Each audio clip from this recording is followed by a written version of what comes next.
میخوایم سر وقت برنامه رو شروع کنیم، اگرچه که هنوز تعدادی دارن میان توی زوم، ولی بیشتر نمیخوایم دوستانی رو که سر وقت اومدن منتظر نگه داریم. فروزان جان، ریکوردینگ شروع شده؟ بله، ریکوردینگ شروع شده. بسیار عالی.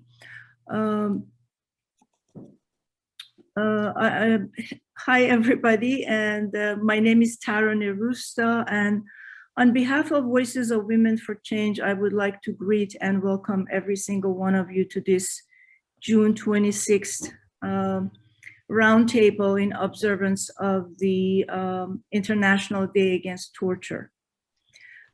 It is truly an honor to be hosting our distinguished guest that I would briefly introduce because if you want to introduce everybody with all the credentials, we'll be here for a long time. But before I do, I would like to cover some basic rules of the engagement today. Everything is going to be translated from English to Persian and Persian to English. But because of the time constraints, I won't be able to translate word for word. So the translation is going to be basically a narrative of the main.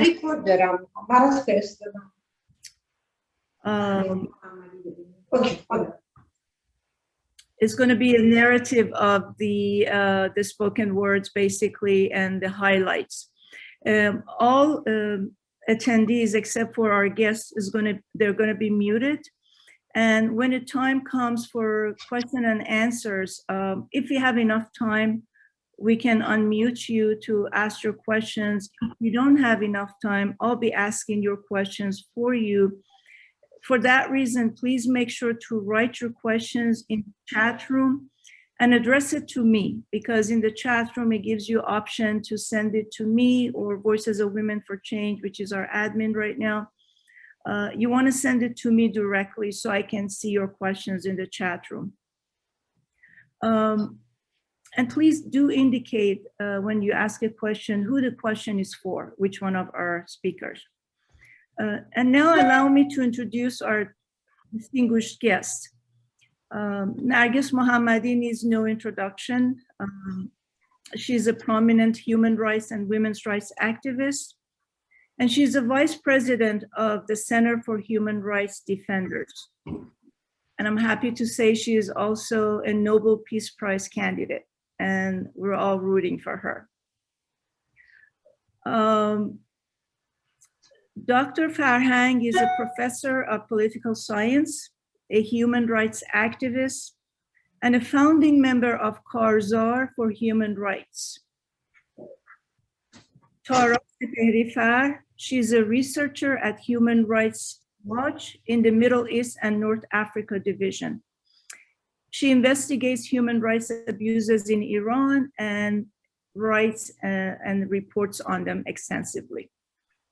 And Alice Dahle, she's a women's rights specialist for Amnesty International and currently chair of Women's Rights Coordination Group. With the focus on women's human rights defenders in Middle East and Southeast Asia. با سلام و خوش آمد به همه شما به میزگرد امروز که به مناسبت روز جهانی بر علیه شکنجه برگزار میشه. ما در صدای زنان برای تغییر خیلی خوشوقتیم که میزبان میهمانان گرامی امروز این برنامه باشیم. قبل از معرفی میهمانان برنامه میخواستم چندین نکته رو تذکر بدم. به خاطر کمبود وقت ترجمه‌ای که خواهد شد امروز از انگلیسی به فارسی و فارسی به انگلیسی ترجمه کلمه به کلمه نخواهد بود، بلکه یه چکیده و خلاصه‌ای از بیانات افراد خواهد بود. میکروفون همه حضار خاموش خواهد بود به غیر از میهمانان برنامه ما و زمانی که فرصت داریم برای پرسش و پاسخ، اگر به اندازه کافی وقت باشه میکروفون شما رو باز میکنیم که خودتون سوالتون رو مطرح کنید. اگر به اندازه کافی فرصت نباشه من سوالاتون رو برای شما مطرح خواهم کرد. به همین خاطر باید که سوالاتتون روی توی چت روم بنویسید و حتما این سوالاتتون رو برای من بفرستید. اسم من توی چت روم هستش که من بتونم سوالای شما رو ببینم. در ضمن لطفاً مشخص کنین توی سوالاتون که سوالتون برای کدوم یک از میهمانان برنامه ما هستش. و اما اجازه بدید که میهمانان محترم برنامه امروز رو خدمتتون معرفی کنم. خانم نرگس محمدی که نیازی به معرفی ندارن.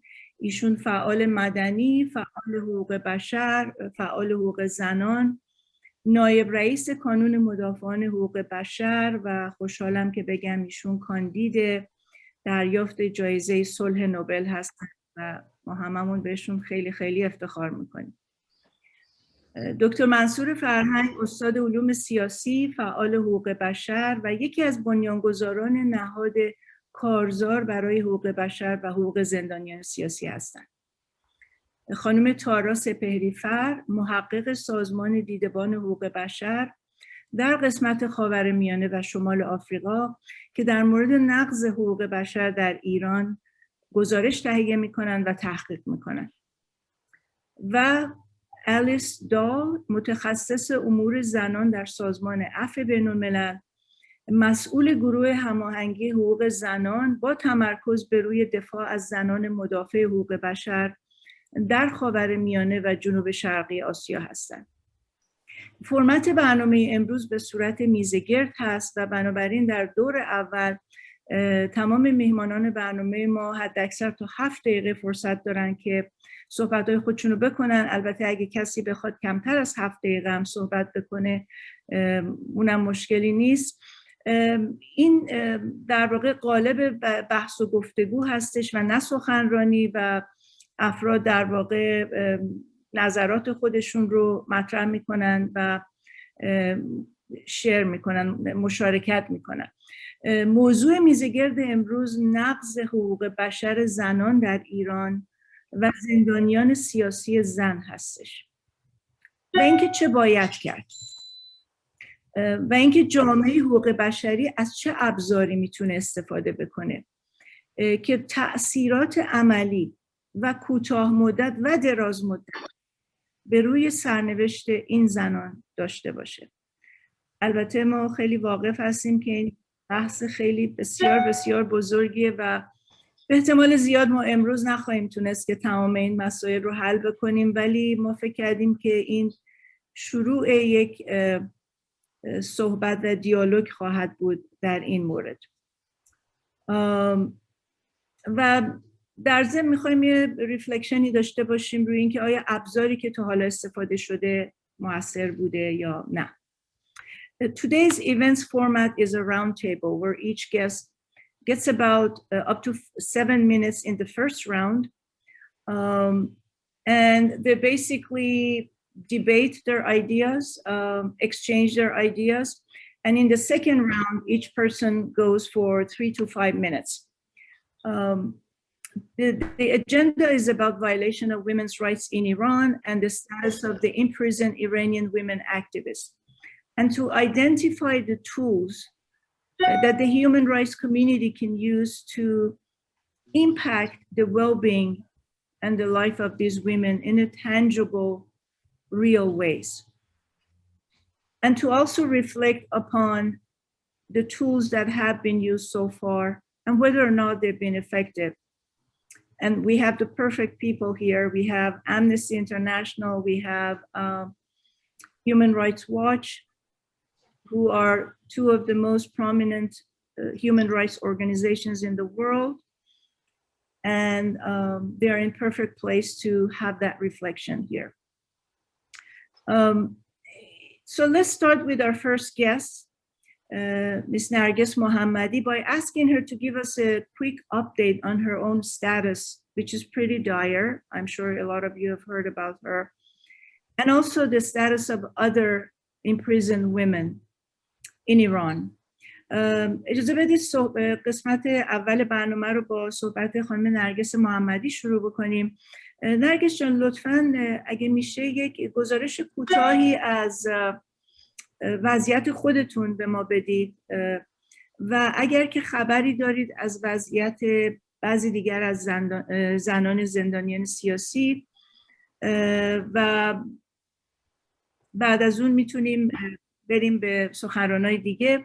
لطفاً خواهشی که دارم از همه مهمانانمون اینه که هر 1 دقیقه یک مکس کوتاه بکنید که من بتونم صحبت‌های شما رو ترجمه بکنم. نرگس جان بفرمایید.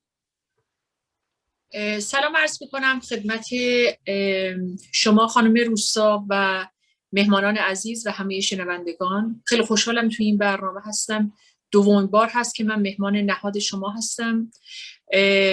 من تا الان 23 سال محکومیت قطعی از دادگاه انقلاب گرفتم طی 3 دور محاکمه و مهر ماه سال گذشته از زندان آزاد شدم. تقریبا 9 ماه هست آزاد شدم که 2 ماه بعد از آزادیم پرونده دیگه ای رو در واقع به جریان انداختن و من مجددا به 80 ضرب شلاق و 30 ماه حبس محکوم شدم و 2 فقره جریمه مالی. و از اونجایی که من این دادگاه ها رو به رسمیت نمیشناختم به دلیل اتهاماتی که به من منتسب کرده بودن در دادگاه شرکت نکردم. خانم نرگس محمدی she says that 9 months after she got released from her long sentence that was originally for 23 years but she spent less than that in prison, she got sentenced again and she was summoned to the court 2 months later after she got released. And this time around, she was sentenced to 30 months of imprisonment, 80 lashes, and fine. And because she doesn't recognize the legitimacy of these orders, she has refused to be summoned or to respond to the authorities. در رابطه با اینکه چرا توی این دادگاه شرکت نکردم، بیش از این که دلیل سیاسی داشته باشم، در واقع یکی از دلایل جدی من ایستادگی زنان در مقابل نقض حقوق زنان در زندان ها بود.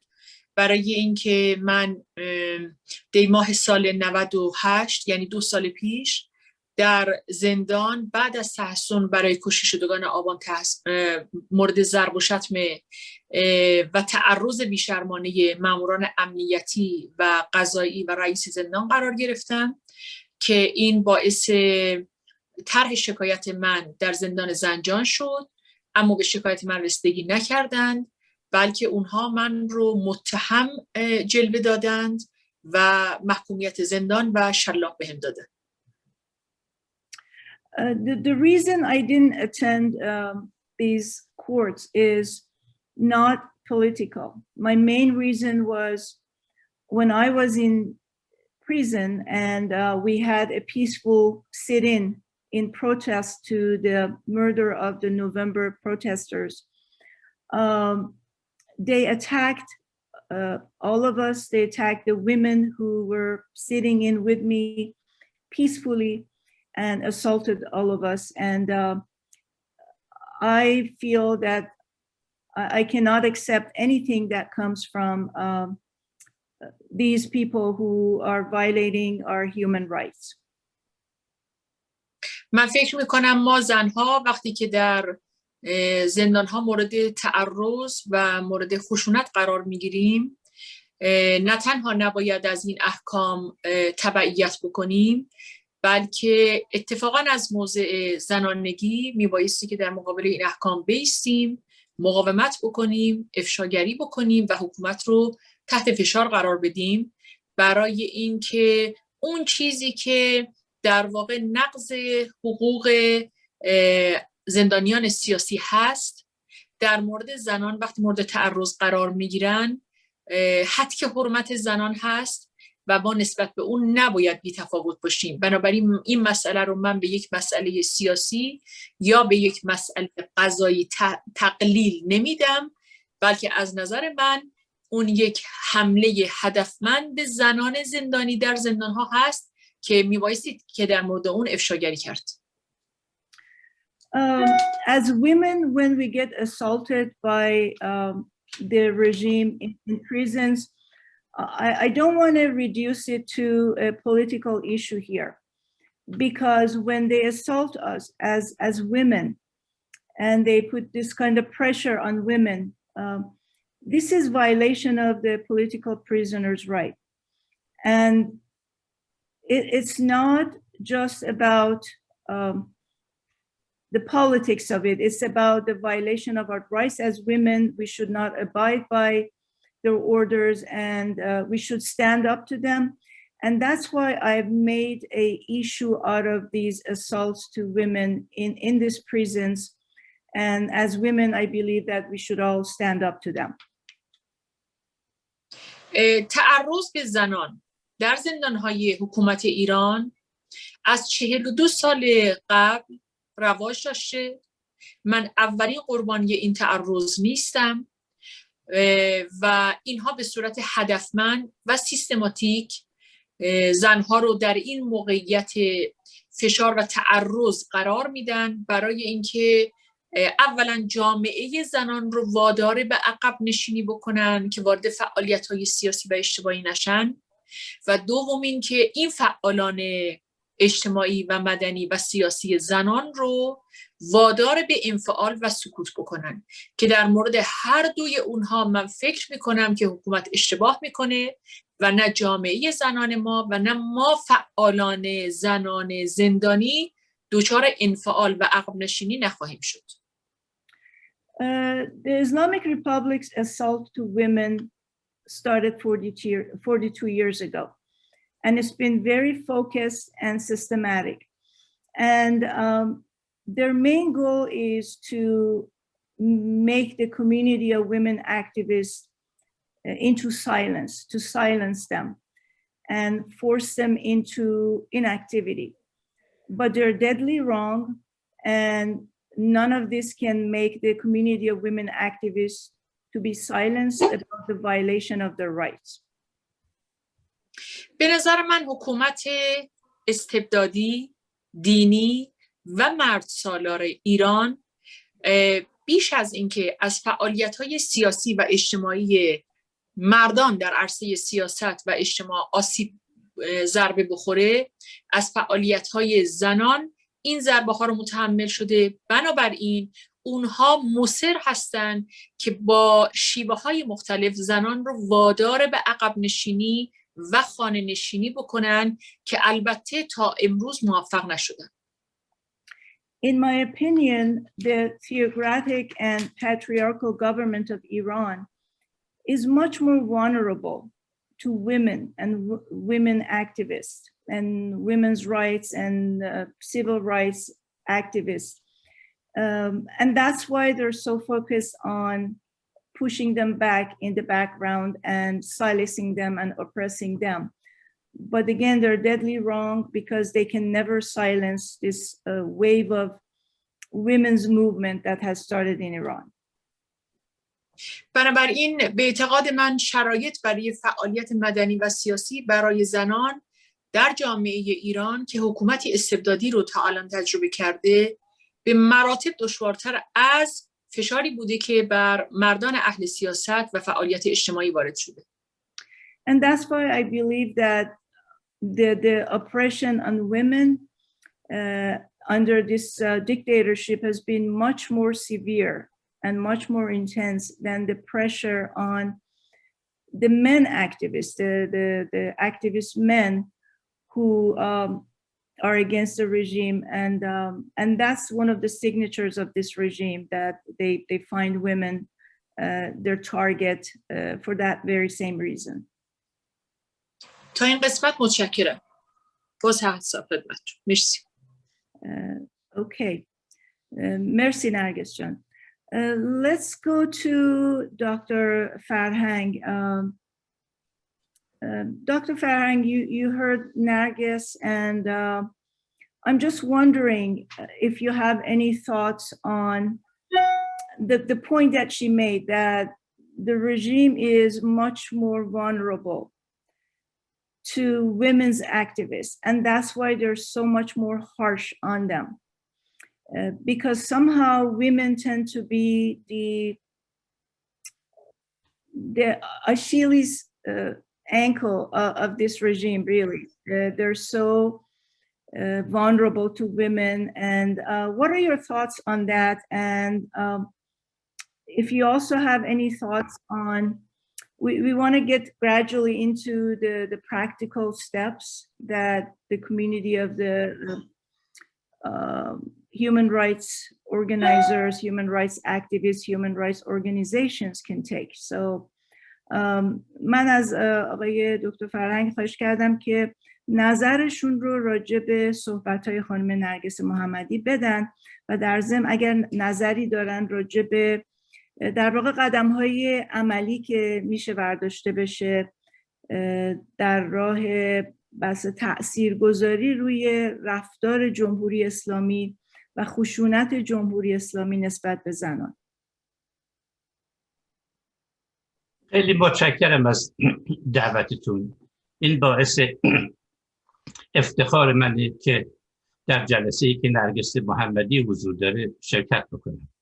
نرگس محمدی شخصیتی است که گفتمان حقوق بشر در ایران رو بیش از هر زمان دیگری مطرح کرده و در واقع رفتار و کردار و مقاومت او در برابر ظلم و ستم رژیم نمونه است که طرفداران حقوق بشر باید از اون عبرت بگیرند و در واقع انگیزه اونها برای ادامه فعالیت‌ها باشه.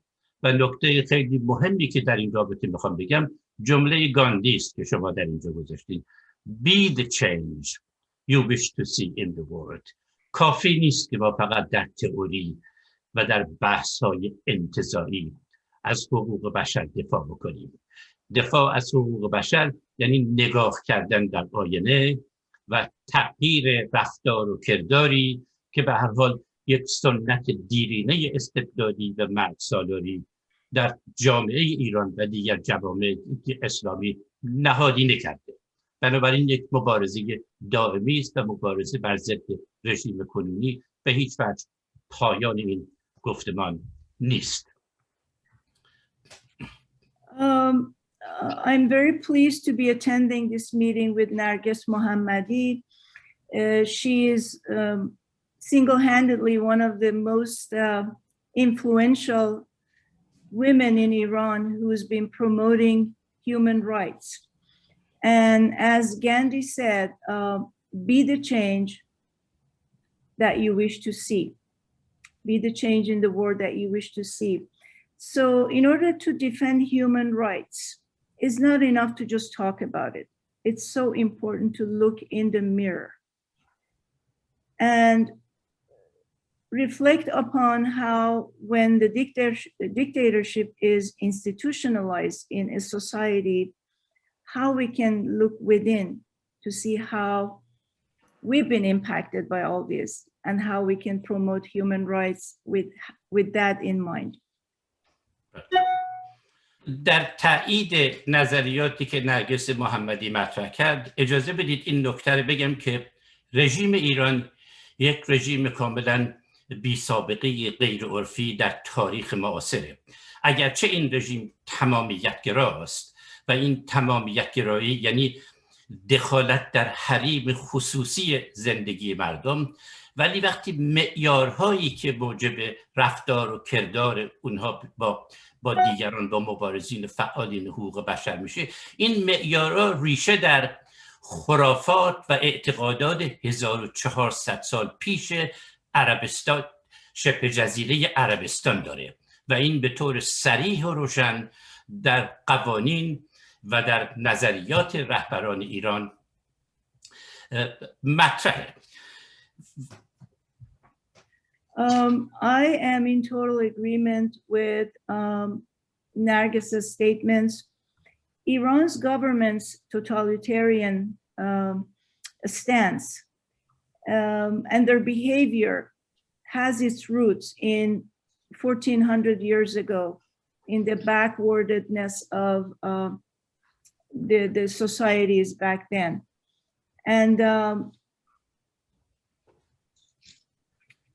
And we need to challenge these old ideas because they're rooted in these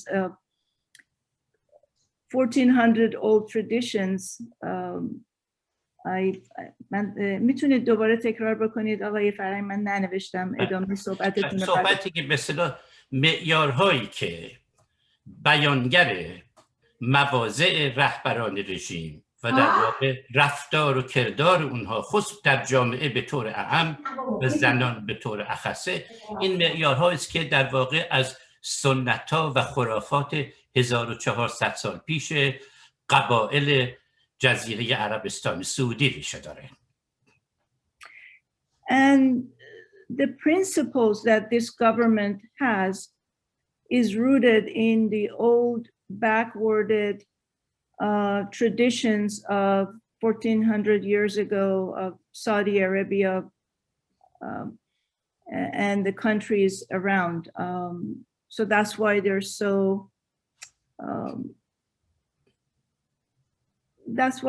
so oppressive and so old. ما وقتی راجع به مثلا مواضع رهبران ایران و خصوصا تبلیغات اونها نگاه میکنیم، ضدیت اونها با جهان غرب یا با تمدن، این ضدیت با ارزش‌های مدرن فرهنگی و اجتماعیه و دقیقاً وقتی ضدیت اونها با ارزش‌های مدرن فرهنگی و اجتماعی توجه میکنیم، شخصیت زن و آزادی زن اونها رو در برابر چالش و خطری قرار میده که عکس العمل به اون خشونته. یعنی اومدن با بدن زن رو، لباس پوشیدن زن رو، رفتار و کردار زن رو معیار اصول رژیمی قرار دادن و به طور کلی بر این مبنا قوانینی دارن وضع میکنن که دیکته بکنن که انسانها در جامعه ایران چه نوع رفتار و کرداری باید داشته باشه. نکته مهمی که در اینجا میخوام بگم، این ضدیت با ارزش‌های فرهنگی و اجتماعی مدرن که ارتباطی به اقتصاد نداره، ارتباطی به عدالت اجتماعی نداره به هیچ وجه. به این دلیل هم است که به هر حال در دنیای غرب میدونیم که در این 50-100 سال گذشته حرکت آزادیخواهی زنان در تمام کشورهای اروپا و آمریکا در واقع معیاری بوده که روی بقیه مبارزین در سراسر دنیا اثر گذاشته.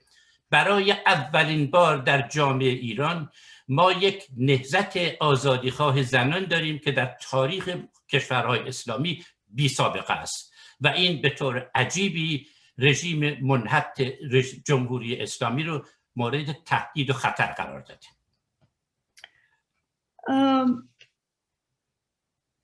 Their opposition is mainly with modernism, and the women's role and the women's freedom is a challenge to them. And that's why that women's body and controlling women's body is their main focus. And the reality is that women's movement has influenced the whole world.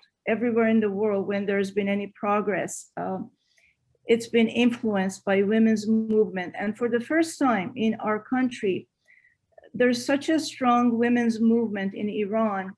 And this regime is so terrified by this powerful movement of the Iranian women. نکته مهمی دیگری که در رابطه با این حرکت آزادیخواهان زنان ایران، برابری طلبی زنان ایران باید بهش توجه کرد، اینه که قبل از انقلاب مبارزه بر ضد استبداد به هیچ وجه موضع روشنی در رابطه با برابری جنسی و آزادیخواهی و آزادی زنان و مردان نداشت. شخصیت‌ها و افرادی بودند که در رابطه با برابری جنسی و به طور کلی انتقاد از مرد سالاری فرهنگ ایران صحبت می‌کردند، ولی در احزاب و گروه‌ها و مبارزات سیاسی این بینش نقش مهمی نداشت. به نظر من اون خدمت بزرگی که مبارزه زنان ایران به طور کلی به مبارزه برای دموکراسی در ایران کرده، اینه که برای اولین بار مسئله برابری جنسی رو در رأس اولویت‌های مبارزات سیاسی ایران قرار داده و از این جهت واقعا یک دستاورد بسیار جالبی است که نه تنها در ایران بلکه با گذشت زمان کشورهای دیگه خاورمیانه هم از این دستاورد برخوردار خواهند شد. Before the revolution, the movement was about political change and democracy. It was never about gender equality. And especially in the political parties and political groups, gender equality was never the focus of their activities. And for the first time in our history, thanks to women and women's movement, gender equality is the front and center of any progress in Iran. And I believe that the Iranian women's movement could also be an example of the movement and democracy and progress for other countries as well. آقای فرهنگ، میکنم وقت شما تموم شده. اگه اجازه بدید بریم به نفر بعدی. We would like to move on our conversation to Tara Sepehrifer. Tara Jan, could you, because we already know that the Iran's government is oppressive, it's one of the main violators of human rights. We already know the crimes against humanity that they have committed. So I guess what we want to focus on at this point is what's to be done? What can we do today, tomorrow, short term and long term, to impact the status quo? I mean, Narges talked about her own specific case, and there are many, many other imprisoned women right now as we speak.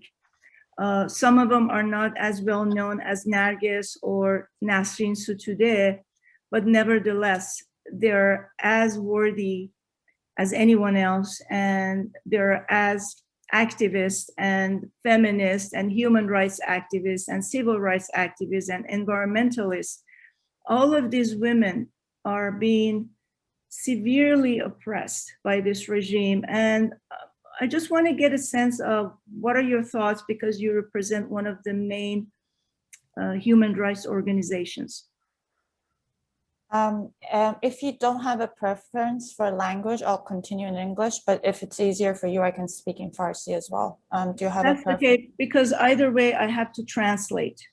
Okay. اجازه بدین من از خانم سپهری خواهش کردم که در واقع صحبتشون رو بذارن روی این نکته چه باید کرد، چون واقعا ذکر مصیبت کردن خب کاریه که هممون میکنیم و بایدم بکنیم. یعنی این یه بخشی از این تلاش هاییه که میشه برای نگاه کردن به اتفاقایی که تو ایران داره میفته و تغییر دادنش، و بدون صحبت راجع به اتفاقایی که میفته خب نمیتونیم هم تغییر بدیم. ولی از ایشون خواهش کردم که صحبت بکنن راجع به راهکردهای عملی. تارا جان، go ahead. Thank you. And I want to begin by thanking Narges in special and also Dr. Farhang for providing comprehensive explanation about the nature of ongoing repression in Iran.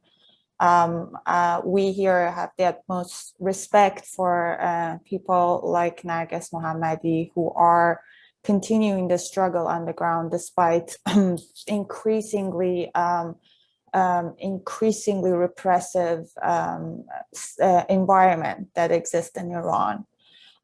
But as you suggested, in order to basically move forward with the conversation, I will focus on what could be done, because I think we want to be able to have a conversation about it. And I would begin by saying that the main tool that the human rights community has in the world, not unique to Iran, is naming and shaming abusers and pressing them to change their behavior.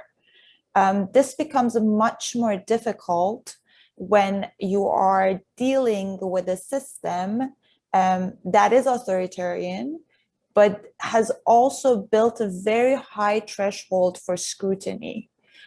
Basically, they have internalized this cost of governing the way they govern, and then you can't shame them for what they're doing. which is, I think we can talk about it, but in order to mobilize action, in my opinion, we need to find ways to actually create leverage on the system, which is very important, and that's the international part. We need to, we can talk about how difficult it is to stay in any news cycle, to catch the attention, to sustain the attention of the international community to abuses. So those are some of the challenges we deal with at the international front, trying to actually create a pressure that is felt by the Iranian government. That's the first and foremost. When they expect to be condemned at all these international institutions and forums and UN, we need to constantly increase the pressure, find ways to increase pressure. It's not that easy in a way that's felt. But I think first and foremost, and that's something that's been very important for me, is to find ways to break the isolation of Iranian civil society actors on the ground, people who are working to improve the situation and are increasingly isolated from their colleagues, from their peers in neighboring countries, in Western capitals, and they're dealing with very serious economic, societal, and political repression, the challenges that are several-fold. So I think there are very few people who are as brave as Narges who are willing to take the risk of appearing today on this panel and informing us about the reality of what's happening on the ground. I think it's on us on this side to find ways to create the space that the civil society in Iran needs to push back against repression, through collaboration with international institutions and the UN and academic institutions, and basically the global human rights community, but also the space for them to push back domestically. I hope next time we go to Narges, you could ask her about her efforts to bring human rights defenders together to form a coalition to push back against the abusive practice of prolonged solitary confinement in Iran. Do you want me to stop here so you could translate? Yes, thank you. I hope I remember everything you said. Tara basically said thanks to Narges and Dr. Farhang for, she has much respect for everything that they do, especially with Narges, who's extremely brave. Tara believes that one of the main tools that the international community has in order to deal with regimes such as Iran. فقط یه چیزی، من انگلیسی صحبت کردم، شما دارین معذرت میخوام. مرسی از تذکرتون. اگه سخته من میتونم خودم هم ترجمه کنم اگه برای شما هست. خیلی ممنون. من قاطی کردم، میبخشید. به هر حال خانم سپهری تشکر کردن از آقای فرهنگ و به خصوص از نرگس به خاطر شهامتش و استقامتش در پافشاری به روی موازین حقوق بشر در ایران و معتقد هستش که یکی از ابزارهای اساسی که جامعه حقوق بشری میتونن استفاده کنن نام بردن و شرمنده کردن این رژیم هستش و به این صورت فشار گذاشتن روی اونها که رفتارشون رو عوض بکنن. و یکی از اشکالاتی که هست این هستش که این رژیم نسبت به انتقاد مسئولیت پیدا کرده، نسبت به انتقاد حساسیتی ندارن و بنابراین کاری که ما باید بکنیم اینه که فعالین مبارزات مدنی باید از این ایزولگی و انفرادی بودن در بیان و در واقع یک کولیشن، یک همبستگی ایجاد بکنن و بتونن حضور مشخصتری در جامعه جهانی داشته باشن، توی اینستیتوشن‌های آکادمیک، توی فعالیت‌های حقوقی و مدنی، که به این صورت در واقع ما بتونیم دست بالا رو داشته باشیم، دقیقاً به خاطر این که این رژیم مسئولیتش رو نسبت به انتقاد از دست داده. و فقط در ادامه هم گفتم امیدوارم دفعه بعد که خانم محمدی صحبت میکنن راجع به تلاش هاشون برای گردآوردن فعالین مختلف از نهادها، اصناف و حتی نقاط مختلف کشور برای تشکیل ائتلافی برای مبارزه با اقدام در واقع غیرقانونی و ضد حقوق بشری قرار دادن بازداشت شدگان در زندان انفرادی طولانی مدت و شکایت علیه اون بتونن صحبت بکنن و توضیح بدن که چجوری علیرغم همه در واقع فشارها و سرکوبی که وجود داره فعالین داخلی از هر روزنه‌ای برای تشکیل ائتلاف و برای استفاده از تمام ابزارهای موجودشون که شامل در واقع شامل ارتباط با رسانه، حضور در خیابان و ویزیبیلیتی داشتن و همچنین استفاده از ابزارهای قانونی که به هر حال ما میدونیم ناکافی و ناعادلانه و غیر مستقله استفاده میکنن. امیدوارم بیشتر بتونیم راجع به این فعالیت ها هم بشنویم ازشون. خیلی ممنون شما، چون هم به انگلیسی گفتید هم به فارسی، میدونم که نرگس جان شنیدن صحبت‌های شما رو. خیلی خوبه اگه شما راحت هستین که من چون ممکنه یه سری نکات شما رو ننویسم اینجا و اگه شما اوکی هستید که صحبتتون رو به انگلیسی و فارسی بگید که در واقع دیگه نیازی به ترجمه من نداشته باشه. We would like to move to Alice. Alice is a women's rights specialist in Amnesty. And Alice, you heard everyone so far, and what are some of your thoughts about, for example, some of the tools that have been used by Amnesty? And upon reflection on them, which one of these tools do you feel they've been effective and they have made some changes? Some of the tools that you think could be used more, or some of the newer tools that you feel could be utilized in order to have some impact? من از خانم الیس پرسیدم که راجع به در واقع ابزارهایی که سازمان عفو بین‌الملل تا حالا استفاده کرده و مؤثر بودن یا غیر مؤثر بودن اونا یه مقدار صحبت بکنن و اینکه فکر میکنن که چه ابزارهای دیگه میشه استفاده کرد که واقعا تاثیر عملی روی رفتار جمهوری اسلامی گذاشت. Alice, go ahead, please. First of all, I'm very happy to meet all of you. It's always wonderful to meet people who share our concerns and interests. And Narges, it is wonderful to see you so alive and animated. I usually see you in still pictures and usually in dire straits. نرگس جان، شون میگن که خیلی خوشحالن که تو جمع افرادی هستن که همه در واقع تعلق خاطر دارن به مسئله حقوق بشر و به خصوص خیلی خوشحاله که شما رو اینجا میبینه برای اولین بار در یک حضور شخصی و چون هر دفعه شما رو دیده توی عکساتون رو دیده و عکسایی که خیلی عکسای خوبی نبودن و بیانگر اوضاع و شرایط وخیم شما بودن. One of Amnesty's usual tools is urgent actions. We've used them since 1973. We asked thousands of people around the world to write letters, emails, faxes, and tweets immediately in cases of prisoners of conscience or those that are at risk of grave abuses of human rights. The urgent action messages are intended to prevent torture and ill treatment of someone in detention, to secure the release of prisoners of conscience, or sometimes even save a life.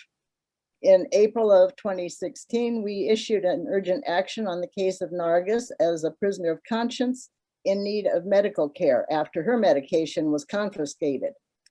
Amnesty rallied and organized tours and petition campaigns around the country. And on July 11th, on the 15th day of Narges hunger strike, Amnesty International and Reporters Without Borders launched a Free Narges Twitter campaign. It was one of Amnesty's first social media campaigns. Within 3 hours, Free Narges, hashtag Free Narges became the 5th highest trending topic on Twitter. She said that Amnesty International action started 1973 by. You want to tell them in Farsi? Oh, thank you so much. Yes. خانم الیس راجع به فعالیت‌های سازمان عفو بین‌الملل صحبت کردن که اساساً در واقع تبلیغ و ترویج میکنن آزادی زندانیان سیاسی رو و آزادی کسانی که در واقع ویکتیم های خشونت های نقض حقوق بشر هستند. از طریق ایمیل، فکس، تکست، تلفن، تماس های شخصی و این در بسیاری از مواقع باعث شده که از صدمه خوردن شخص و از بین رفتن شخص جلوگیری بشه.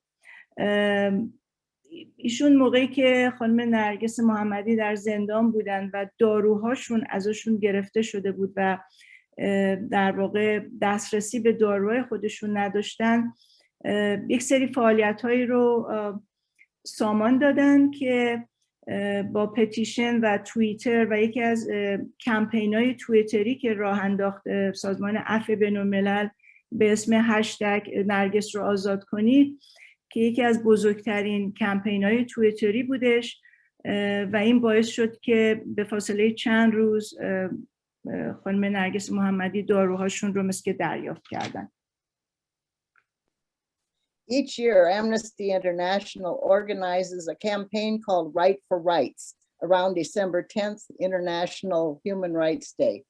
Millions of people write letters and sign petitions, organize events focused on the cases of 10 or 12 individuals who have been imprisoned, disappeared, threatened, or attacked for peacefully exercising their human rights.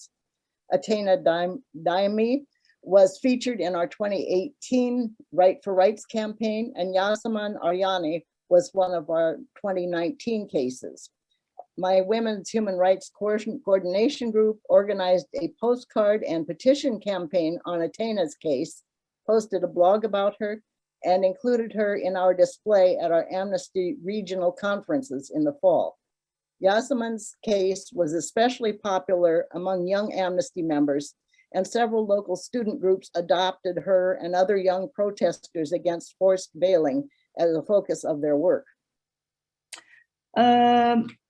هر سال امنستی یک کمپینی راه میندازه به اسم Right for Right. Right به معنی نوشتن، Rights به معنی حقوق.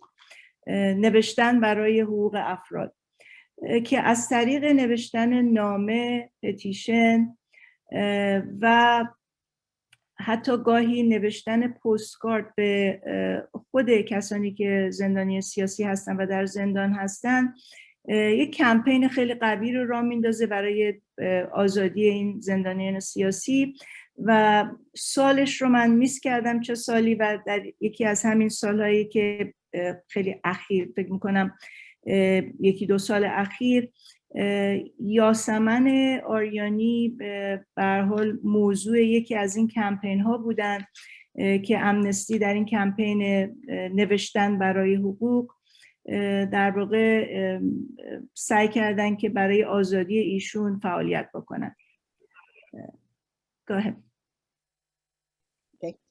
After the harsh sentence imposed on Nasrin Sotoudeh in 2019, our Women's Human Rights Coordination Group took her case on as a special commitment. We conducted a 2-year postcard campaign, posted blogs and social media updates, collected signatures on petitions online and hard copy, wrote urgent action letters, and set up tables at Amnesty conferences featuring information about Nasrin and her opportunities to take action on in solidarity with her. Each year in the spring, Amnesty has a Get on the Bus campaign in New York to publicize selected cases of violations of human rights. Our co-group was in the process of making plans to participate with a focus on Nasreen in the spring of 2020, but our plans had to be canceled due to COVID-19 restrictions on travel and public activities. We were hoping to take the thousands of postcards and petitions that we had collected to the Iranian Permanent Mission to the United Nations and attempt to hand them over. We were also planning to hold a demonstration on the street in front of the Permanent Mission, hoisting white scarves mirroring the protests against mandatory hijab that were sending women in Iran to prison. I'm going to ask everybody to kind of slow down so I have time to make a note of your talk, but I will just do my best to try to remember everything you said. If I did forget something that's significant, please do remind me. ایشون میگن که یکی از کمپین های سازمان عفو بین‌الملل راجع به کیس خانم نسرین ستوده بود که ایشون رو به عنوان اسپشال کیس اختصاصی در واقع قلمداد کردند و یک کمپینی راه انداختن برای فرستادن پستکارد و سخنرانی، میز گذاشتن و غیره و چندین فعالیت دیگر رو در سال 2020 تدارک می‌دیدن که متاسفانه با مسئله کووید خیلی از اینها کنسل شد. Alice, I didn't get the last part, but actually I would like us to move on to the next round so we have time to get the conversation going. That's fine. Thank you so much for sharing. خانم محمدی، خانم سپهری‌فر در واقع خواستن که شما صحبت بکنید راجع به آیا شرایطی برای شما وجود داره که این پیشنهادی رو که ایشون میکنن که در واقع یک ائتلافی ایجاد بشه از مدافعین حقوق بشر در ایران که بشه در واقع از ابزارهای قانونی هم استفاده کرد برای ایجاد مسئولیت بیشتر برای افرادی که در زندان هستند و برای در واقع ترویج حقوق بشر در ایران؟ آیا راهکردهای عملی که ایشون پیشنهاد میکنن عملی هست در ایران؟ I just repeated the question that Tara initially proposed to Narges to respond to in terms of creating a coalition. بفرمایید نرگس جان. ببینید، یکی از نیازهای ضروری جامعه ایران با توجه به شرایط سیاسی در جامعه ایران به نظر من تقویت نهادهای مدنی هست. یکی از ابزار مهم ما برای پیشبرد اهداف حقوق بشر داشتن نهاد مدنی هست.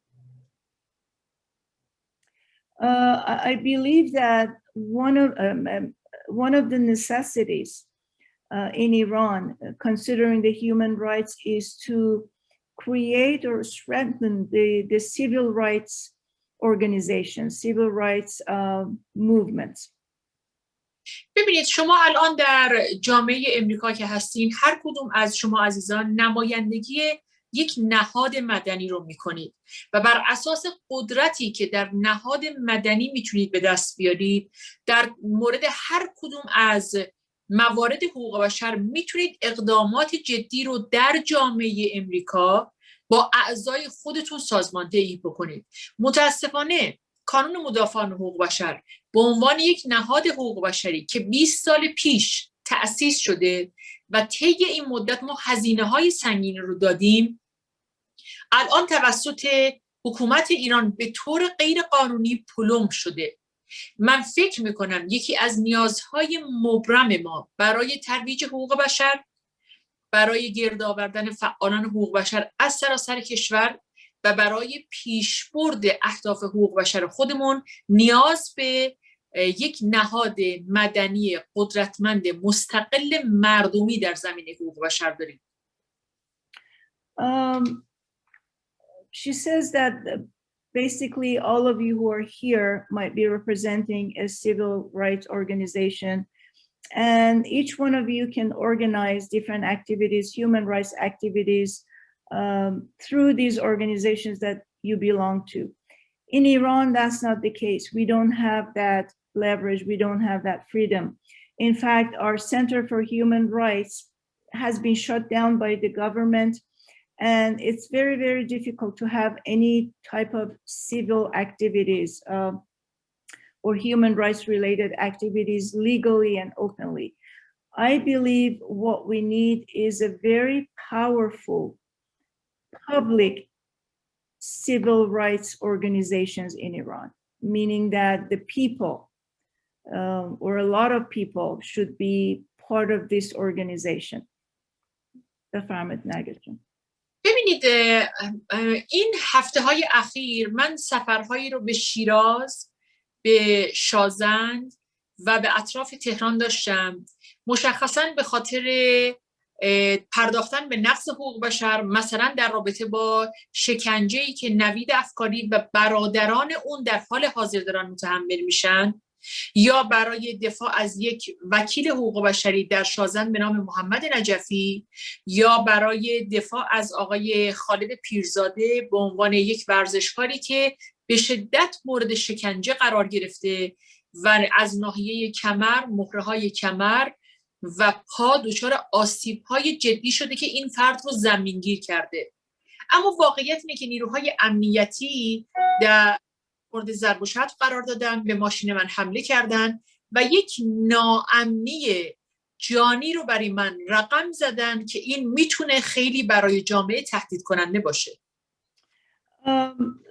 Recently, I went to several cities, Shiraz, Shazand, and Tehran, in order to meet up with some of the families of the victims of the November demonstrations and also some political prisoners. For example, Navid Afghari's family, who was executed, and his two brothers who are currently being tortured. Also someone else by the name of Mohammad Najafi, who is a human rights defender lawyer, who is also imprisoned, Mr. Khaled Pirzadeh, who's been so severely tortured that he is basically seriously injured from the back and spine. And during these visits, I was attacked and assaulted by some security forces. And they basically intimidated me and they assaulted me. And these actions creates this fear, this creates this intimidation in the society that's very, very concerning. من از نهادهای مدنی امریکا و سایر کشورها تقاضا میکنم که از نهادهای مدنی مستقل در ایران به طور ویژه حمایت بکنن برای اینکه ما بتونیم از یک جامعه مدنی قدرتمندی برخوردار بشیم. حکومت ایران اجازه تأسیس نهادهای مدنی مستقل رو به ما نمیده، به ما پروانه نمیده و در صورتی که ما این نهادهای مدنی مستقل رو ایجاد بکنیم ما رو سرکوب میکنه، فعالان این نهادها رو بازداشت میکنه و به زندان میفرسته و در نهادهای مدنی ما رو به طور غیرقانونی پلمب میکنه. در واقع من از جامعه بین‌المللی، از نهادهای مدنی قدرتمند در امریکا میخوام این تقاضا رو بکنم که برای پیشبرد اهداف حقوق بشر و برای دستیابی مردم ایران به حقوق اساسی و آزادی‌های اساسی خودشون از نهادهای مدنی ما حمایت بکنن. ما اگر بتونیم نهادهای مدنی قدرتمندی رو در سراسر کشور داشته باشیم، قطعاً میتونیم برای تضمین حقوق بشر و تضمین حقوق اساسی مردم ایران کارهای بزرگی انجام بدیم. One of the main asks I have of the USA and other countries' human rights organizations is to support the civil rights, the independent civil rights organizations in Iran, because as it is right now, we are not allowed to start up any civil rights organizations. They would immediately and illegally shut us down and they will arrest us and they will suppress us.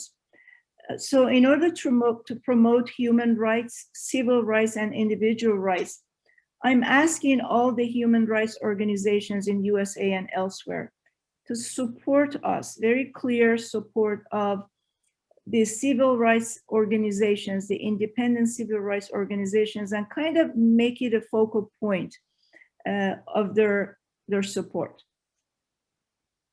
من تا اکنون در 11 نهاد مدنی یا به عنوان هیئت مؤسس یا به عنوان عضو فعالیت کردم و طی این 30 سال تجربه خودم در فعالیت‌های مختلف به این نتیجه رسیدم که ما هر وقت تونستیم نهادهای مدنی قدرتمند مردمی و مستقل رو داشته باشیم و تونستیم به صورت جمعی کار بکنیم، ما به دستاوردهای بیشتری دست پیدا کردیم. ممکنه که به اون نتیجه دلخواهمون یعنی دموکراسی هنوز نرسیده باشیم، ولی واقعیت اینه که ما دستاوردهایی رو به دست آوردیم که راه رسیدن به دموکراسی رو برای ما هموار کرده.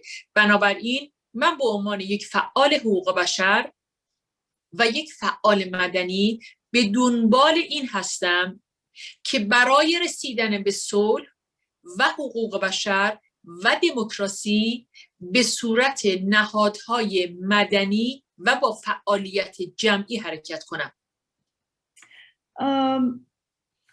I've been involved in 11 civil rights organizations, either as a founding member or a founder.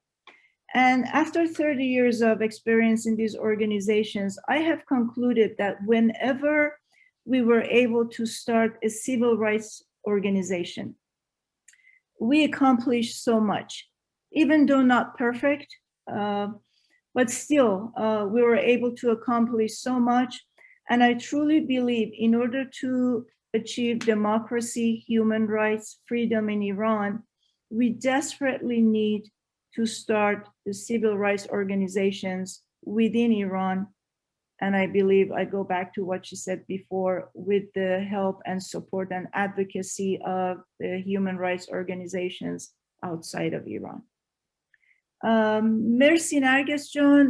من میخواستم که صحبت‌هایی رو که شما کردید یک دوباره برگردم با آقای دکتر فرهنگ و ببینم که نظر ایشون راجع به صحبت‌های شما چی هستش و اینکه فکر میکنن که در واقع این آیا امکانش هست که یک ارتباط نزدیکتری بین سازمان‌های حقوق بشر خارج از ایران مثل امنستی و دیدبان حقوق بشر و نهادهایی که هنوز تو ایران وجود ندارن ولی شما امیدوارین که ایجاد بشن با حمایت اینها، به چه صورتی میبینید شما آقای فرهنگ؟ I wish to address the audience in English because I have something specific to suggest to those who support the idea of human rights, but Iranians who live abroad or the Americans. Tara made a very important point when she said the Iranian regime does not seem to have shame. This is very true. At the same time, the Iranian regime spends a great deal of resources in Europe, in the United States, in order to distort the reality and in order to create suspicion about the fantastic documented reports of Human Rights Watch and Amnesty International about what Narges is talking about. So what we need to do in this way, and there are two reasons that both when Narges talks about lack of an organized, recognizable foundation of human rights, Iranian human rights abroad, this is also a very important critical statement. I wonder if I should go on, or do you want me to translate it, or you do translation, because I want to make a specific point. If you want to say what you said in Persian, that's perfectly fine. I think, in fact, it would be more accurate if you said it yourself. So. تارا سپهری‌فر گفت که رژیم ایران به طور کلی نهادهای حقوق بشر یه عبارتی دارن، میگن shaming and naming.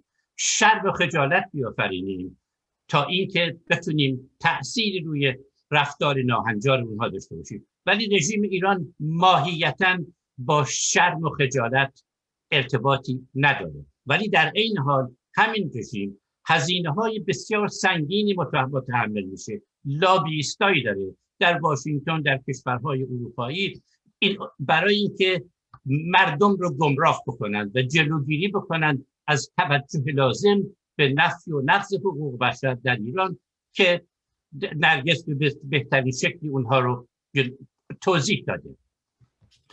What we need to do is exactly what those of us who are interested in human rights are active wherever we live. If we live in a particular city or in a particular country or a state, we have to look to see in the parliament, in the US Congress, in the US Senate, in the European Parliament, or the parliament of every European country, there are women and men who are genuinely committed to human rights issues.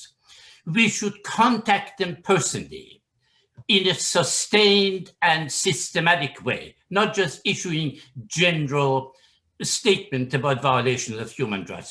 Who is my senator? Who is my representative in my area? I should contact her or him and try to inform them about the fantastic documented evidence of violations of human rights in Iran and encourage them to take public positions. We should also do the same thing with respect to the newspapers, news magazines, television programs in our own communities, not in general terms, but seeing the individuals responsible for the news programs, the individual writer in a particular newspaper. If we spend 10, 15 minutes a day, because the internet has made these things very easy to contact them, we will be able to have influence in the way they understand Iran. Another problem we have, and we really have to work at it with the creation of a foundation that I will respond.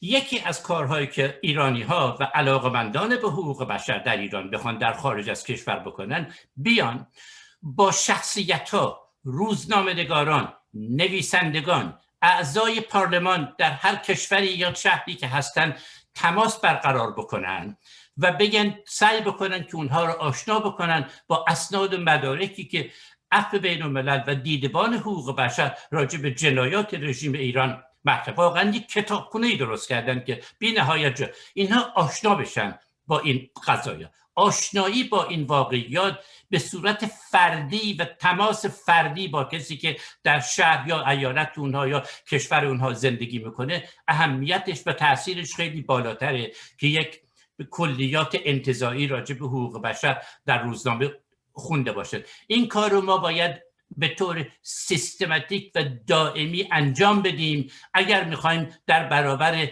بیشرمی و به بی‌توجهی رژیم ایران عکس العمل نشون. اگر براشون مهم نبود اینقدر هزینه نمی‌کردن و در خارج از کشور لابی نداشتن که واقعیات رو کتمان بکنن. این کاریست که از طرف صحبتی که نرگس میکنه که بی نهایت مهمه. در اینجا ما باید نهادی تشکیل بدیم که کسب اعتبار بین المللی بکنه. یعنی یه نهادی باشه که وقتی اسمش مطرح میشه و این زمان میخواد، ممکنه چند سال طول بکشه تا ما یه همچین نهادی ایجاد بکنیم، ولی این پراکندگی، این اتمیزیشن ایرانیایی که در خارج از کشور فعال هستن نمیتونه به این و بعد اینکه عضو یک نهاد شدن یعنی از نظر مادی هم به اون نهاد کمک کردن. اگر ما 1000 تا ایرانی مثلا در همین آمریکا داشته باشیم که سالی $100 به همین کارزار حقوق بشر برای دفاع از زندانیان سیاسی و عقیدتی کمک بکنه، این تشکیلات میتونه کسب اعتبار بین المللی بکنه و اون موقع که موضعی میگیره و یا به اصطلاح اعلامیه‌ای صادر میکنه با اون اسم، این اسم برای بینندگان و یا خوانندگان این بیانیه آشنایی دارن. بنابراین سخن نرگس بی نهایت مهمه که اگر ما واقعا میخوایم در جهت دفاع از حقوق بشر و ترویج فرهنگ حقوق بشر که ترویج فرهنگ خودمون هم است فعال باشیم، باید یک نهادی تشکیل بدیم که خود این نهاد همطور که گاندی گفت بیده چه اون تغییری باش که میخوای در جامعه ببینیم. اون تغییری که ما در جامعه میخوایم ببینیم چیه؟ دموکراسیه. بنابراین یک نهادی باید ایجاد بکنیم که مدیران اون دموکراتیک انتخاب شده باشن برای مدت محدودی. عفو بین الملل، دیدبان حقوق بشر نهادهای دموکراتیک بر پایه مردمی هستند و موفقیتشون در سالها در دنیا بسیار بسیار جالب و بی‌نظیر بوده. و یک آخرین نکته‌ای که در این رابطه واقعا بخوام بگم، I should also say this in English. There are certain progressive people in the United States, particularly on the left, that they know what is going on in Iran. But because of their opposition to American intervention, military intervention in other countries, because of this confrontation between Iran and the United States, and the fear that this confrontation might end up being another war in the region, I totally and completely identify with that position. But this concern, in order to prevent another military clash in the Middle East, has made them to become passive when it comes to these massive and unprecedented violations of human rights in Iran, particularly with respect to the pathological treatment of progressive Iranian women. Therefore, we really have a challenge. Iranian human rights activists abroad have a challenge not only to get organized, but to be concretely and systematically and continuously active and say, you know, I'm a human rights activist and I want to devote at least an hour a week, 1 hour a week to activities and to contacts which make a contribution, both with respect to contacting my own representatives, contacting the people I know in the newspapers or in the television I watch regularly, as well as being a member of an organization that is a foundation and committed to promotion of human rights in Iran and exposing the pathological nature of what the Iranian regime is doing, so that in that way our leftist, our progressive friends will know that opposition to war, opposition to military intervention, which is perfectly respectable, should not prevent them from defending human rights and opposing a regime which is fundamentally opposed to the basic rights of civility in the society. And Narges has done a fantastic job of explaining what the nature of that opposition and pathological behavior is. Yes. Thank you, Dr. Farhang. You brought up so many good points. And I'm going to move to Tara John to comment on your comments and to hear her thoughts. But before I do, I just want to, this is a form of a question for all of you to think about based on the suggestions you made, which is that the first part of your talk was about how individual people could spend 20 minutes, an hour a week to contact their congressmen and women and put pressure that way. And I'm just wondering, considering human nature, is it something that's going to be sustainable? Are people going to be motivated enough to do this long term? Or do we need, and I get to the second point you brought up, an actual organization that will organize these activities, that would direct these activities, that would create this kind of structure to go to, so people can go to and engage in this type of activities. So that is a question for Tara John. I would like you to comment on everything that Mr. Farhang said and this particular question. Let me translate first. من میخوام از خانم تارا خواهش کردم که نظرشون رو راجع به پیشنهادات دکتر فرهنگ بدن و یک سوالی رو خودم طرح کردم که با توجه به پیشنهادی که آقای فرهنگ کردن که افراد میتونن و باید که یک وقتی رو بگذرونن، کسایی که مدافعین حقوق بشر هستن، دغدغه حقوق بشر دارن، با نمایندگان کنگره، نمایندگان سنا تماس بگیرن و نقض موازین حقوق بشر در ایران رو به اینا یادآوری بکنن. مدرک زیاد هستش، شواهد زیاد هستش و در واقع از اینها بخوان که فشار گذاشته بشه روی دولت ایران. و سوال من این هستش که با در نظر گرفتن ماهیت انسانها که سلف دیسیپلین نیست، یعنی دیسیپلین شخصی اونقدر نیست که بشه این فعالیت ها رو به صورت دراز مدت تداوم داد. شاید حرکت های اینجا و اونجا به صورت انفرادی، ولی آیا فکر نمی کنید که یک چنین حرکتی که یک نظم و انضباطی داشته باشه و دراز مدت باشه لازمش این هستش که یک سازمانی باشه که در چارچوب این سازمان این فعالیت رو انجام بشه؟ تارا جان بفرمایید. Thanks so much. First of all, with regards to Narges' suggestion of supporting independent civil society organizations in Iran, I couldn't agree more with her comments about the crucial role civil society organizations play in the fight for human rights, for upholding human rights. Institutions are extremely important for gathering people together, for building institutional memory, for coming up with group activities. And unfortunately, the Iranian government knows that very well. Therefore, they do their best to prevent creation of these group activities, either informal or in informal format. I'll do the translation myself so it's easier for you.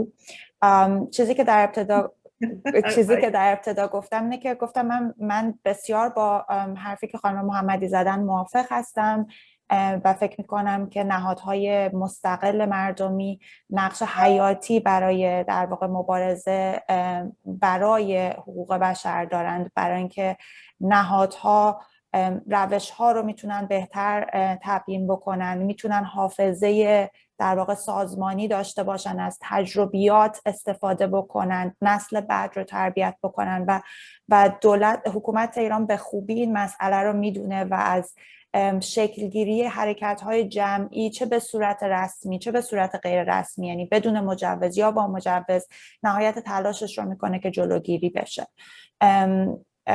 So I think finding ways, and again, these are not straightforward or easy ways.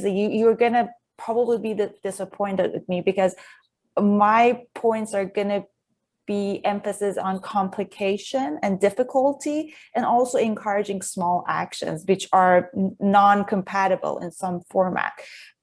But I don't want to claim that there's an easy solution to this. We need to think very hard about how to do this support, or we have an obligation to prevent harm.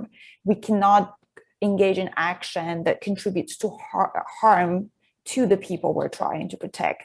The environment is extremely securitized. As I mentioned, Narges is taking a huge risk speaking to outlets and being outspoken. So on our end, it's on us to find ways to desecuritize and make safe spaces for activists to build these institutions. These are not simple questions, but we need to think of it as a group.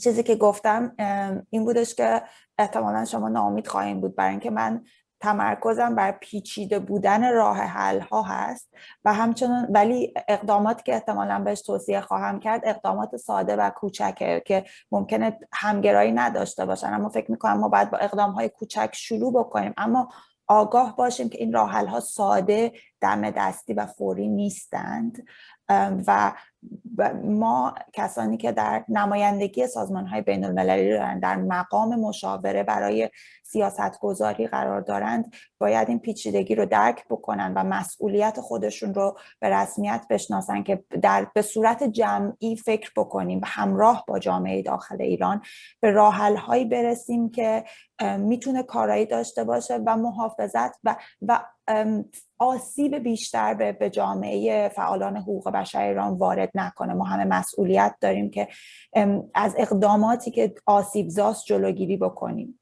نمیتونیم در اقدامات، شما خانم محمدی که امروز با ما صحبت میکنند در واقع خطری رو پذیرفتن، ما و انتخاب خودشون انتخاب شجاعانه شونه که ما بهش احترام میذاریم و تقدیر میکنیم ازش، اما مسئولیت ما اینه که بیاندیشیم که چجوری ما میتونیم راههای امن و کم خطرتری برای جامعه حقوق بشر ایران پیدا بکنیم که مشارکت بکنن در در این در واقع گفتگوی گروهی که ما داریم. In terms of building an institution versus individual action, I actually very much sympathize with maybe what I would call it a fatigue of individual citizens who care about these issues. On a daily basis, we are bombarded with information from all over the globe, be it Syrian war, it's still ongoing, but you might not see the news as much as you used to be, but the suffering of Syrian people continues, the Yemen war, the Israeli-Palestinian conflict, racial racial justice fight in the United States where we live, you name it, Burma, I can go on, and we're absorbing all of this information. It feels overwhelming. We at times feel powerless to actually push back on what seems to be a wave of just injustice coming towards us. So I think in terms of individual responsibility, I actually humbly suggest there are people who have dedicated their lives to this. They have many more decades of experience. I humbly suggest focused on small actions, basically picking our battle, whatever it is, in accordance with what we think is our ability to absorb. Instead of trying to swim in the sea of bad news and injustice, pick what we think is what we want to do. There's no right and wrong. There's nothing that is more important than others. It really depends on who you are and what you want to do. Your contribution might be donating $100 to an organization that you trust. And that's your share in this fight, and I respect that. And then get deep about it. Learn about the organization, understand the mechanism. Pick something small and get deep, as opposed to trying to tackle all of them at the same time. You might choose to support the cause of environmental activists in Iran, a group of conservationists who have been unjustly imprisoned for over 2 years. It's a very, very sad, complicated story. It particularly breaks my heart because there are people from my generation who left their careers outside Iran and went back to Iran because they really cared about the environment. Pick that as your cause. Educate yourself about it, find ways to advocate on that, and stick with it, and that's fine. Pick one activist, pick one thematic issue, one news coverage that you want to monitor, and if you think there are ways to improve it. So I think as an individual, I support going small so you can sustain your activity, and I keep reminding myself, because at times it feels exhausting to do this work, that we're part of a bigger community involved. So remember that, and also try, like, all those small contributions, if they come together, then they create the wave that's going to push back against all these things that are bothering us. گفتم که چیزی که به عنوان حرکت فردی من توصیه میکنم، توصیه در واقع به عنوان یک کوچکتر جمع، چون افرادی هستند در جمع ما که سالها سابقه فعالیت دارن و عمرشون رو در این راه گذاشتن، اینه که اگر من قرار باشه توصیه فردی بکنم، به نظر من کار فردی باید کوچک، مشخص و عمیق باشه. هر چیزی که با توجه به شرایط زندگی شما، با توجه به علایق شما و اون در واقع ظرفیتی که برای کار کردن دارید میتونید انتخاب بکنید. برای اینکه فکر میکنم همه ما در مواجهه با اخبار بد، اخباری که به مدد تکنولوژی بهش دسترسی خیلی آسان‌تری داریم، ممکنه که احساس بی‌قدرت بودن بکنیم، احساس از دست دادن امیدمون رو بکنیم، برای اینکه اخبار بعد ما رو محاصره میکنه. اخبار جنگ سوریه که تمام نشده، جنگ یمن، مسئله فلسطین، بی‌عدالتی در آمریکا که ما درش زندگی میکنیم، همه اینها مسائلیه که برای کسانی که به حقوق بشر اعتقاد دارن آزاردهنده است و ما رو در واقع اخبار بعد احاطه میکنه. به نظر من به جای اینکه سعی بکنیم با همه اینها همزمان مقابله بکنیم و احساس بی‌قدرتی بکنیم، بهتره که اون چیزی رو که فکر میکنیم در توانمونه، میتونیم از پس مسئولیتش بر بیایم، انتخاب بکنیم و انجام بدیم و به نظر من بهتر و بدتر نداریم اینی که بگیم اگر شما کسی هستید که از فعالین حقوق بشر در ایران دفاع میکنید کارتون ارزشمندتر از کسانی که دارید به صورت تخصصی بحث آموزش کودکان بدون شناسنامه در ایران رو دنبال میکنید یا میتونید کمک مالی بکنید اگر شرایطش رو دارین. برای همین از نظر شخصی به نظر من برای کسانی که به عنوان شهروند در خارج از ایران زندگی میکنن انتخاب کردن یک زاویه، یک موضوع، یک مسئله، دقیق شدن درش، برای اینکه دقیق شدن هم مهمه. ما برای اینکه بتونیم پاسخگو باشیم، بتونیم در واقع هم فهم بهتری از مسئله داشته باشیم، هم بتونیم راه حل های بهتری پیدا بکنیم و دقیق باشیم روی موضوع. یک چیزی شنیدن و تلاش برای تغییر معمولا ما رو به جایی نمیرسونه. از این منظر دفاع میکنم. But the need to support institutions, to create institutions, are equally important, and it's not something for everybody. But I think people who take on this role of creating institutions, I just had the pleasure of being introduced to Taraneh and her effort. Then I think it's an immense service to the community. But learning to work within organization, I think is sometimes difficult for particularly the immigrant community when they're trying to figure everything else. So whatever we could do in terms of learning how to work in civil society, either through community organized groups or joining other groups in our community that do similar work, learning about the efforts of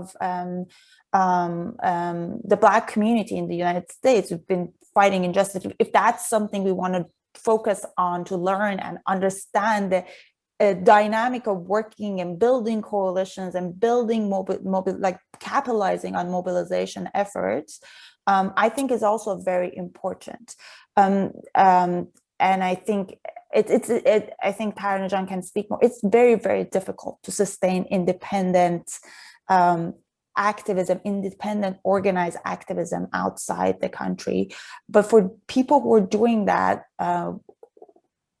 supporting them is very important. Another thing that I tend to do, and I think it's important, is also as passionate as we feel about Iran and it's something that we cannot separate ourselves from, trying to understand similar contexts and learn from experience is also important. One thing that I was very, very encouraged by was to see this desire on the Iranian women's rights defenders, for instance, to pick up best examples and experience from the region and from the community. And the desire to connect with peers who may be able to understand some aspects of their lives and learn from each other. I think that's very, very powerful. In Middle East and North Africa, women's rights movements are one of the most progressive ones that are pushing back against repression, and they have the most progressive approach to many of these issues.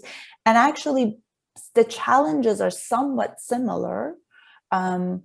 And they're learning from each other. So also doing that, understanding experience of people in the same region, similar challenges, really can help us think through our own strategies, more helpful.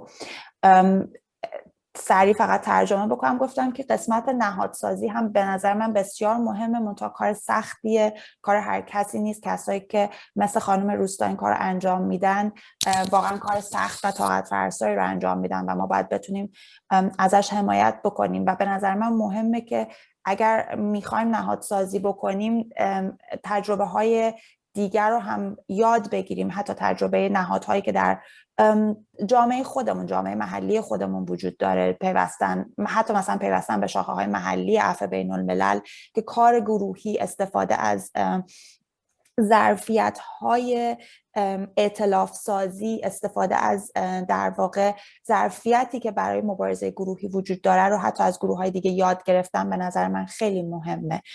لزومی نداره که همش راجع به ایران باشه. یک مسئله‌ای هم که در آخر اضافه کردم، به نظر من یاد گرفتن از تجربه دیگران، به خصوص تجربه کشورهای همسایه با شرایط مشابه در خاورمیانه، میتونه بعضی وقتا به ما کمک بکنه که برای دقیق تر کردن استراتژی، برای یاد گرفتن از تجربه اونها بتونیم ازش استفاده کنیم. من اخیراً در صحبت‌هایی که با بسیاری از فعالین زنان داخل داشتم متوجه شدم که نگاه‌های اونها اتفاقاً به فعالیت‌های منطقه هست.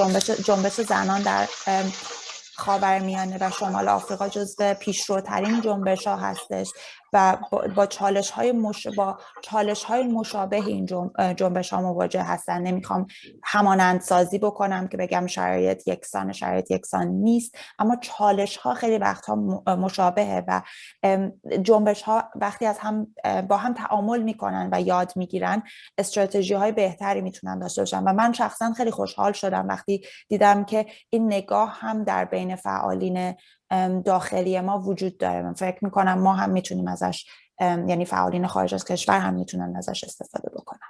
یک دنیا ممنون تارا جان از توضیحات بسیار دقیق، واقعا سپاسگزارم. و اینکه شما هم اکنالج میکنید که چقدر سخت سازمان‌های مستقل حتی در خارج از کشور، حالا در ایران که جای خود داره، چون ما هم به عنوان یه نهادی هستیم که نه از دولتی پول میگیریم نه از کسی پول میگیریم. بودجه ما در واقع دونیشن های مردم هست به ما که توی برنامه‌های مختلف جمع آوری میشه. هیچ کدوم از ما حقوق نمیگیریم و این کار کاملا کار داوطلبانه هست، جدا از کارهای شغلی که هر کدوم از ما داریم. و تازه من اصلا نمیتونم تصور بکنم، یعنی خودم رو نمیتونم جای افرادی مثل خانم محمدی بذارم که توی ایران به غیر از این موانع و معضلات مسئله اختناق هستش، مسئله دیکتاتوری هستش و خطر جانی و غیره و غیره. به هر حال I want to move on to Alice. There's someone's mic that's open. Firuzan Jan, could you mute everyone except for us? There's somebody that's been unmuted. Okay, thank you. Alice, I want to come to you. You heard three perspectives. You heard Dr. Farhang's statements. You heard Tara. You heard Narges. You are in charge of women's human rights issues in Amnesty, and that is huge. I mean, you have so much leverage and power. Being in the meeting today, having heard what you heard, is there anything you would do differently when you go back to your committee, when you go back to your people in Amnesty? Is there anything you think you can suggest or come up with or do something differently that would be impactful?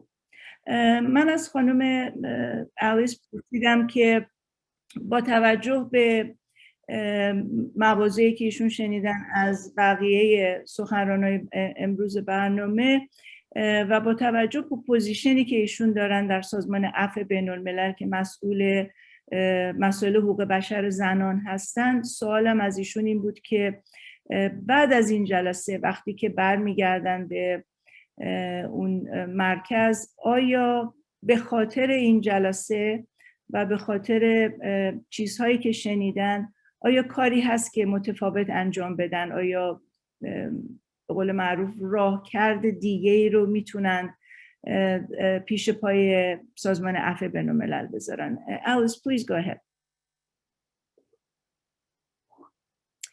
You have to unmute yourself.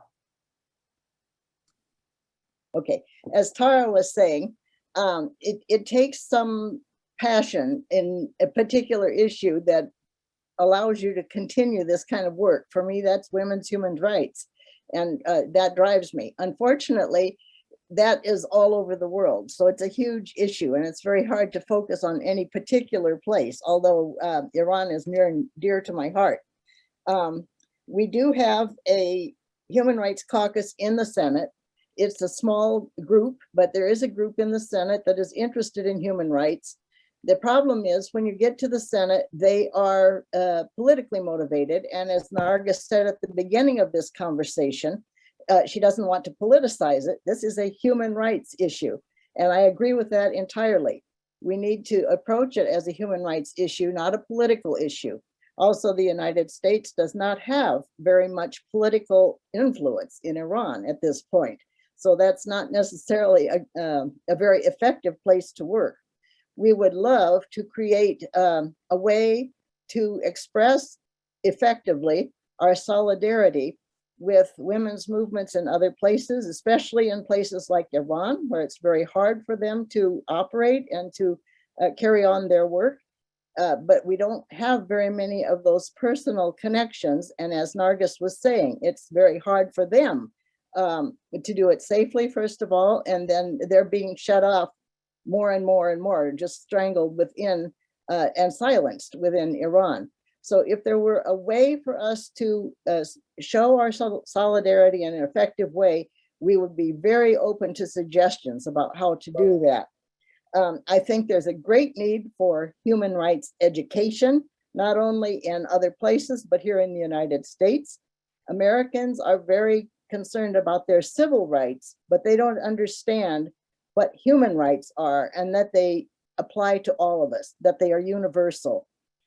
That's something that it's hard to convince Americans then that we should care about the human rights of people in Iran, because we are connected to them in that same way. If it doesn't have a political benefit for people here, it is hard sometimes to sell them that they really need to take action. I do agree also with Tara that it's very powerful to work in coalitions. And I try to do that as much as possible with women's human rights. As a matter of fact, I'm in a big coalition right now that is concerned about what will happen to women in Afghanistan after American and NATO troops are pulled out. And that's why I've been working on very hard for the past couple of weeks here. We would like to have connections with people inside Iran that we could support emotionally, or publicizing their stories, or in any way that we could connect with them and help their stories get to the outside world. We would be very open to that.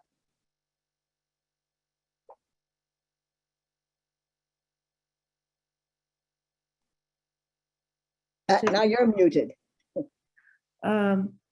Yeah, we're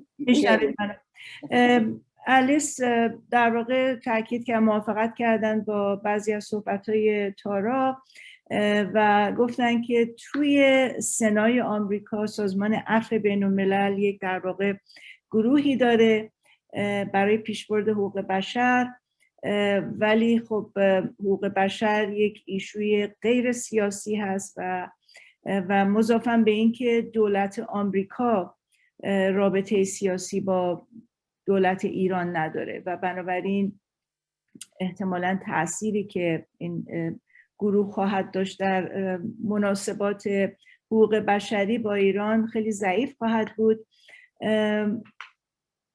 ایشون فکر میکنه که باید راههایی پیدا بشه برای ابراز همبستگی با جنبش زنان ایران از طرف این سازمان ها و یکی از راههاش در واقع آموزش مسئله و مبانی حقوق بشر هستش، چون در آمریکا بسیاری از افراد در واقع دغدغه حقوق مدنی و شخصی خودشون رو دارن و خیلی مرتبط نیستن با مسائل جهانی و نقض حقوق بشر در دنیا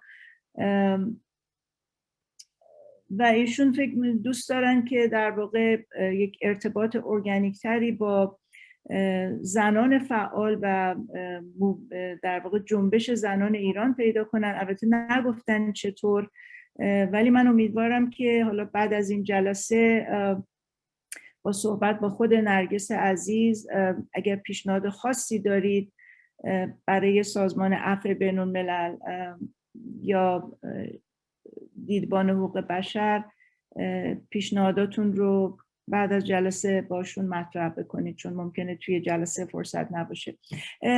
از این در واقع ما 10 دقیقه فرصت داریم و میخواستیم از این 10 دقیقه استفاده بکنیم برای اینکه حضار، شما که لطف کردین همتون و وقت گذاشتید امروز و اومدین به این برنامه، که سوالاتون رو از سخنرانای ما بکنید.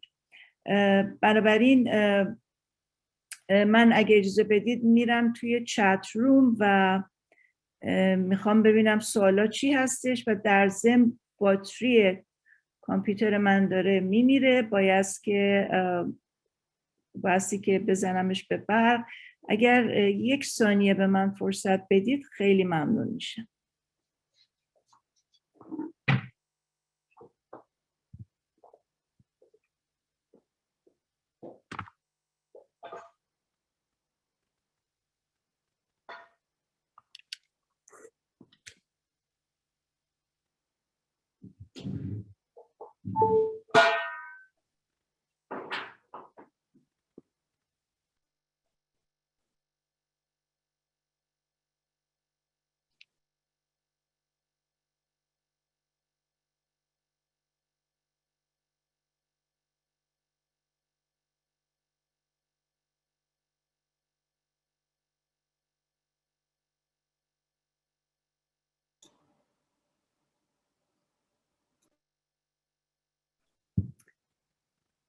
سوال هایی که شده، اجازه بدید من برم، چون سوال زیاد شده و من سعی میکنم سوال هایی رو که مشابه هستن یکی بکنم با هم.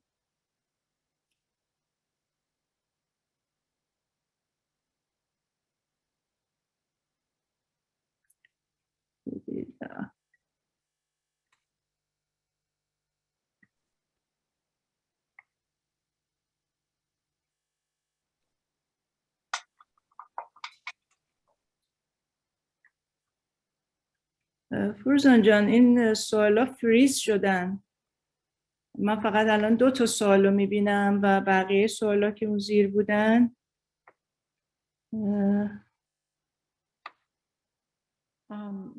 من سوالای تو رو نمیبینم، همه برای تو فرستاده شده.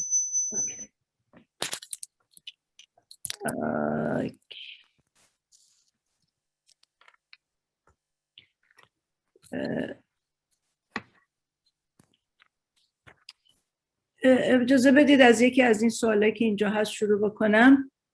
این سوال مشخصاً از تارا هستش. A lot of academic professors in US and Europe are unfortunately on the side of Islamic Republic under the guise of fighting imperialism, covertly or not. This has a long history of using institutions such as NIAC. How can we publicly shame them and change بقیه سوالو نمیبینم. Okay, حالا میبینم. And change the academic atmosphere, which has such an effect on students and a lot of times on media as their role as the guest of programs.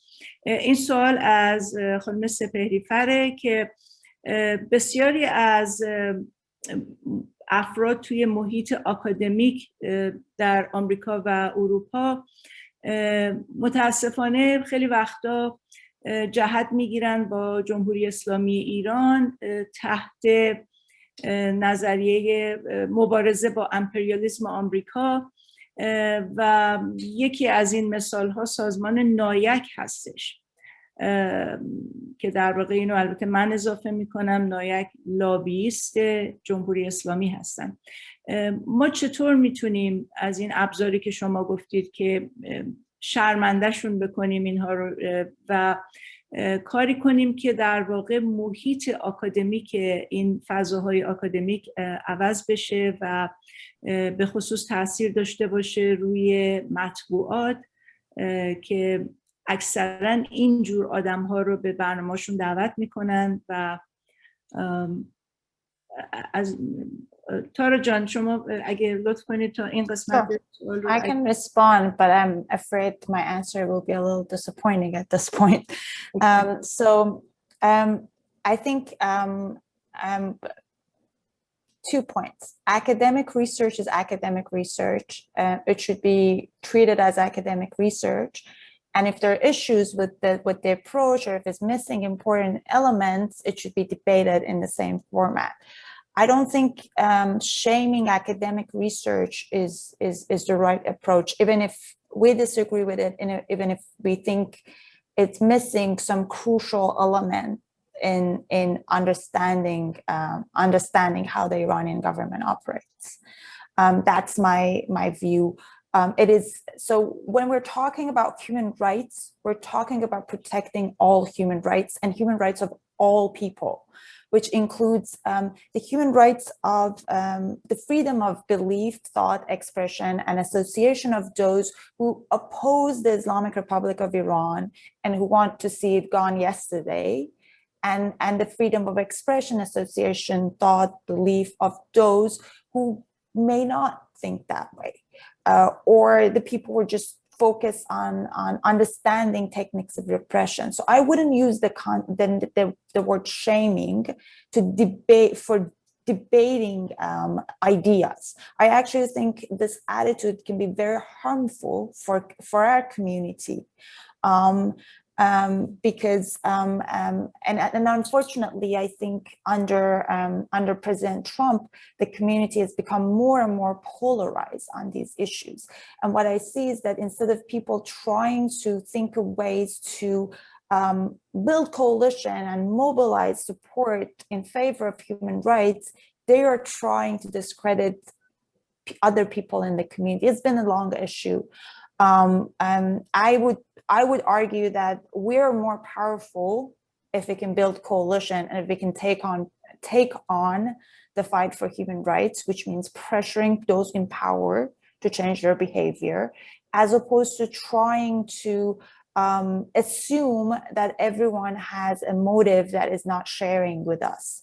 Academic research should be treated as academic research and debated. I am not trying to defend the research that's being produced or not. I'm just saying I wouldn't use the word shaming with regards to that. And if we think an institution or a professor or an academic misses a point, instead of trying to shame them, why not pointing out the flaws of their argument? Why not pointing out the points that has been missed? If we think the approach they have is different, is not correct, why not building an institution and working to advocate for our way of thinking on these issues? I think we need to build space, create space, as opposed to trying to make everyone think the same way as us. That has been my view on these issues. And I think one of the main challenges we have here is that human rights, particularly in the context of the United States and the West, can become very, very politicized. There are many reasons, and I'm happy to discuss them maybe at another opportunity, because it's a very long conversation. But I think the fact that the isolation I was speaking about earlier does have an impact on this. Effectively, all of us become gatekeeper of information. We are the ones telling the public what they should think about Iran. I want people in Iran explain their issues, and us being the facilitators of that. I mean, this is an issue we can talk about, but just a short answer to what I would think would be a better approach to some of these debates. I would flag them as debates. Yeah. Tara John, could you briefly translate what you said in English? And unfortunately, we run out of time. So at the end, we're going to wrap it up. So go ahead, please. خیلی خلاصه بگم، من فکر میکنم که این مسئله ایجاد شرمندگی برای کسایی که در محیط‌های آکادمیک کار میکنند به نظر من چارچوب درستی به بحث نمیده. بدون اینکه بخوام از کار آکادمیک کسی دفاع بکنم یا اون رو محکوم بکنم، فکر میکنم ما وقتی از حقوق بشر صحبت میکنیم از همه حقوق بشر همه افراد حرف میزنیم.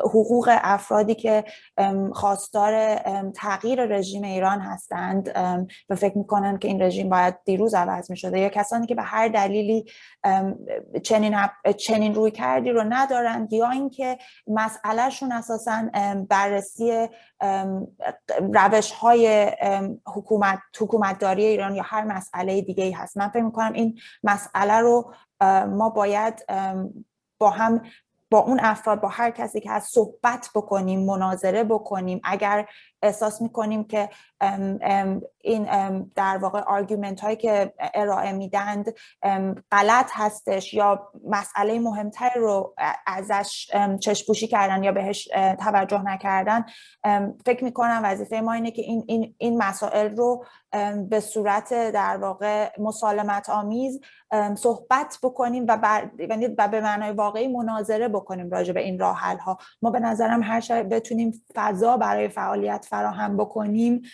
قوی تر خواهیم بود. هر چی سعی بکنیم که افراد دیگه رو ساکت بکنیم تا به مدلی که ما فکر میکنیم فکر بکنن، فضا رو کوچیک‌تر خواهیم کرد برای کار.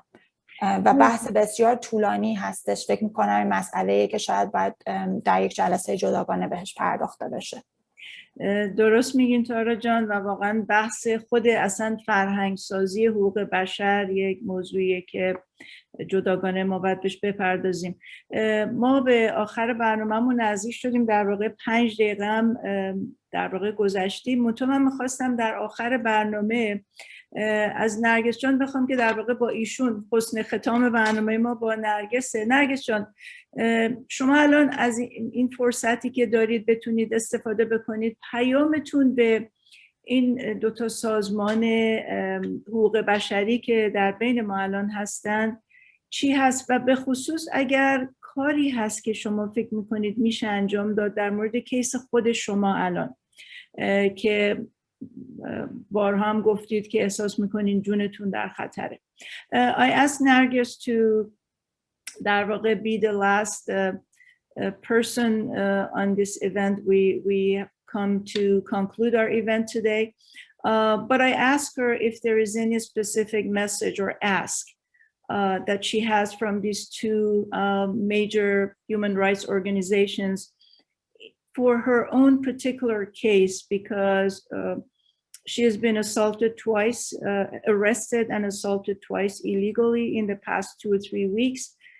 She doesn't feel safe, and I asked her if there is anything that she wants to tell them or ask them. نرگس جان بفرمایید. ببینید، امروز روز جهانی منع شکنجه هست یا حمایت از قربانیان خشونت هست و ما مدت هاست که در رابطه با سلول انفرادی به عنوان شکنجه سفید که امری معمول و رایج در زندانهای ایران از بعد از انقلاب تا الان بوده تمرکز کردیم و داریم فعالیت میکنیم. ببینید، من مخالف اعدام هستم، اما الان به این نتیجه رسیدم که ما باید با ریشه های اعدام هم مخالفت بکنیم و اونها رو افشا بکنیم و علیهش مبارزه بکنیم. یکی از ابزار صدور احکام اعدام در دادگاه‌های ایران نگه داشتن متهم در سلول انفرادی هست. سلول انفرادی یک شکنجه هولناک روانی هست که در تمام دنیا به عنوان وایت تورچر اون رو میشناسن. بر اساس این فشار روحی و روانی متهم در موقعیتی قرار میگیره که برای رها شدن از این فشار روحی و روانی حاضر به اقرار و اعتراف میشه. بر اساس این اقرارها و اعترافها ما شاهد صدور احکام اعدام هستیم که بسیاری از اونها اجرا میشه. همین امروز امنستی در رابطه با شکنجه نوید افکاری، حبیب و وحید افکاری که در سلول‌های انفرادی اتفاق افتاده افشاگری کرد و اینکه بر اساس این اعترافات در سلول‌های انفرادی میگیرن که گاه همراه با ضرب و شتم فیزیکی هم هست، ولی به نظر من نگهداری متهم در سلول انفرادی فرد رو وادار به اعتراف میکنه. ما میبینیم که نوید افکاری اعدام شد، حبیب و وحید احکام سنگین گرفتن.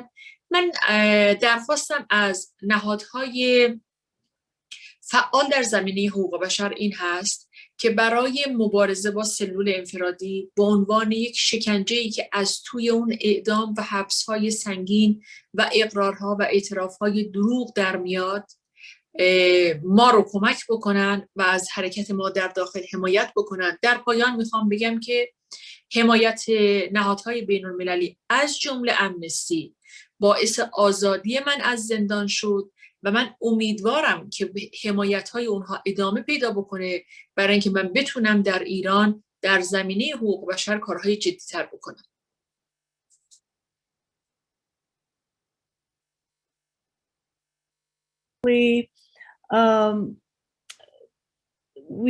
Today is the International Day Against Torture, and I'm personally against executions, but we should deal with the roots of the executions, which are the solitary confinements, or known as the white torture.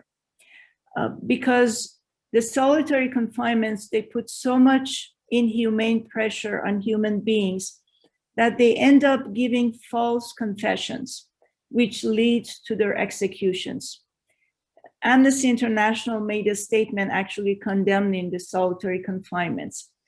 My specific ask of the human rights organizations is to help us to spread the word about the white torture and to support us and help us to fight white torture, which is the main reason, the main cause of many, many executions. And I just want to make a statement at the end that the reason I'm out today is because of Amnesty International's supports and activities. And I'm asking them to continue to support me and help me so I can be free and free of harm. دوستان عزیز، سپاسگزار از همتون از طرف سازمان صدای زنان برای تغییر. واقعا تشکر میکنم از مهمونای عزیز برنامه‌مون که وقت خودشون رو در اختیار ما گذاشتن.